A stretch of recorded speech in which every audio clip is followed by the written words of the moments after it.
Hello friends, मैं कुंवर अजय सिंह, प्रहरी लोकतंत्र लखनऊ से मैं फिर लाया हूं आपके समक्ष भारतीय संविधान। भारतीय संविधान के मुख्य कड़ी राष्ट्रपति और प्रधानमंत्री के बारे में पिछले वीडियो में बताया गया है।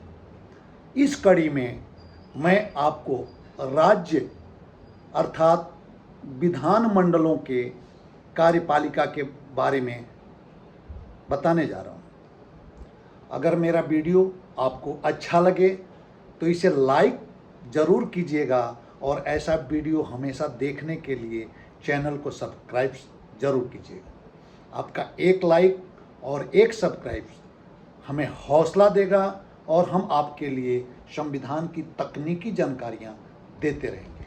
तो साथियों, जिस तरीके से केंद्र की कार्यपालिका शक्ति राष्ट्रपति में निहित होती है, ठीक उसी प्रकार से भारतीय संविधान के अनुच्छेद 153 के अनुसार भारत गणराज्य के प्रत्येक राज्य का एक राज्यपाल होंगे।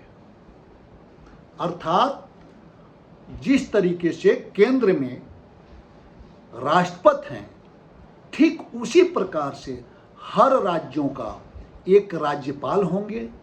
ये संविधान की धारा 153 बतलाती है। संविधान के अनुच्छेद 153 में स्पष्ट वर्णित है कि प्रत्येक राज्य के लिए एक राज्यपाल होगा।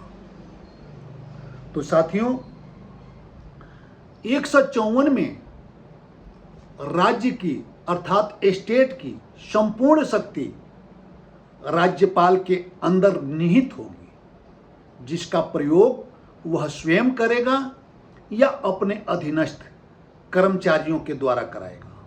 ये स्पष्ट हो गया। यहाँ ये बताना जरूरी है कि हमारे देश में त्रिस्तरीय शासन पद्धति है। पहला संघ सरकार अर्थात संघ शासन, दूसरा राज्य सरकार अर्थात राज्य शासन और तीसरा स्थानीय शासन, स्थानीय स्वशासन।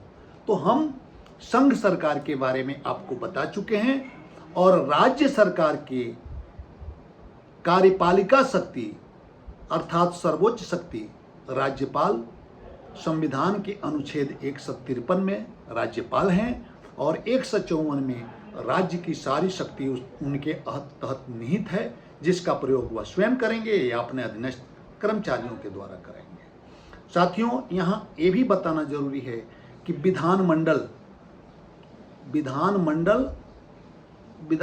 का मतलब है विधानसभा और विधान परिषद। कुछ राज्यों में केवल विधानसभाएं ही हैं और कुछ राज्यों में विधानसभा और विधान परिषद है। तो जहां विधानसभा होगी, विधानसभा के सदस्यों की संख्या कम से कम 60 और अधिक 500 से अधिक नहीं होगी। अर्थात 60 से लेकर 500 तक की प्रत्येक विधानसभाओं की संख्या इसी के अंदर होगी। ठीक उसी प्रकार जो विधान परिषद की सदस्यों की संख्या है, विधान परिषद की सदस्यों की संख्या उस राज्य के विधानसभा के सदस्यों के संख्या के 1/3 होगी। लेकिन ये ध्यान रहे कि अगर 40 से कम 1/3 होता है तो उस राज्य में विधान परिषद के सदस्यों की संख्या कम से कम 40 होगी। अर्थात 40 से कम किसी भी राज्य में विधान परिषद की सदस्यों की संख्या नहीं होगी। ठीक उसी प्रकार से जो भी शक्तियां केंद्र में राष्ट्रपति को प्राप्त है, वो सारी शक्तियां राष्ट्रपति के प्रसाद स्वरूप, जी हाँ, यहाँ प्रसाद स्वरूप का मतलब है कि राष्ट्रपति के इसको प्रसाद स्वरूप का मतलब ही है कि राष्ट्रपति जब तक चाहे, राष्ट्रपति के स्वेच्छा के ऊपर निर्भर करता है। राज्यपाल की नियुक्ति राष्ट्रपति करते हैं और वो प्रसाद स्वरूप माना जाता है। वो जब भी चाहें, अर्थात राष्ट्रपति राज्यपाल को जिस विषय पे चाहें विशेषाधिकार दे सकते हैं। हाँ मित्रों, एक सेंटेंस और आता है कि राज्यपाल बनेगा कौन। ठीक राष्ट्रपति के ही तरीके से इस राज्यपाल बनने के लिए भारत का नागरिक हो और कम से कम 35 वर्ष की आयु पूरा कर चुका हो। 35 वर्ष की आयु पूरा कर चुका हो। आप लोग कभी कभी देखते हैं कि एक ही व्यक्ति 2 राज्यों के राज्यपाल होते हैं, तो एक अब उनका वेतन भत्ता कैसे दिया जाएगा, तो ये शासन निर्धारित करता है अनुपातिक पद्धति के तहत कि किस अनुपात से कौन राज्य उस राज्यपाल को वेतन भत्ते देंगे और किस राज्य से कितना इनको मिलेगा। अर्थात राज्यपाल को अपने पद की अवधि में उनका वेतन भत्ता घटाया नहीं जा सकता। ठीक एक पॉइंट यहाँ और आता है जिसको आप गहनता से समझेंगे कि केंद्र में सारी शक्तियां जिस तरीके से राष्ट्रपति को है, सारी सुविधाएं जिस तरीके से राष्ट्रपति को है, ठीक उसी प्रकार से 153 अनुच्छेद भारतीय संविधान के अनुसार राज्यों में हर राज्यपाल को वो सारे अधिकार प्राप्त हैं राज्य स्तर से। तो ये समझ में स्पष्ट आया कि राज्यपाल को वो सारी शक्तियां, और राज्यपाल बन कौन सकता है, जिसने 35 वर्ष की आयु पूरी कर चुका हो।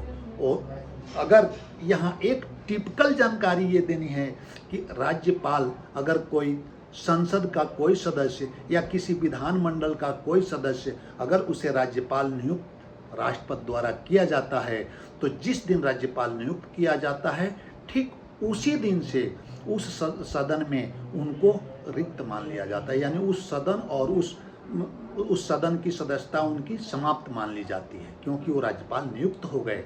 तो राज्यपाल एक संवैधानिक पद है। और जिस दिन राज्यपाल कार्यकाल, जिस दिन राज्यपाल नियुक्त किए जाते हैं उस दिन से 5 साल तक का राज्यपाल का कार्यकाल होता है। इस बीच चाहे तो स्वयं इस्तीफा दे करके अपना पद रिक्त कर सकते हैं, अथवा 5 साल बीतने के पश्चात भी जब तक राज्यपाल का अगला प्रतिनिधि वहां नियुक्त नहीं हो जाता तब तक राज्यपाल अपना पद नहीं छोड़ सकते। यहाँ यह स्पष्ट आपको समझना होगा कि 5 साल इनकी कार्यकाल बीतने के बाद भी अगर इनकी जगह पे दूसरा इनका प्रतिनिधि नहीं आ जाता तब तक ये अपना पद रिक्त नहीं कर सकते। तो साथियों, ये संक्षिप्त में स्पष्ट करना है कि जिस तरीके से केंद्र में राष्ट्रपति हैं वो सारी शक्तियां राज्यों में राज्यपाल का है। अगर मेरा वीडियो आपको अच्छा लगे तो इसे लाइक जरूर कीजिएगा और चैनल को सब्सक्राइब जरूर कीजिएगा। आपका एक लाइक और एक सब्सक्राइब हमें हौसला प्रदान करेगा और हम आपको संविधान की तकनीकी जानकारियां देते रहेंगे। धन्यवाद।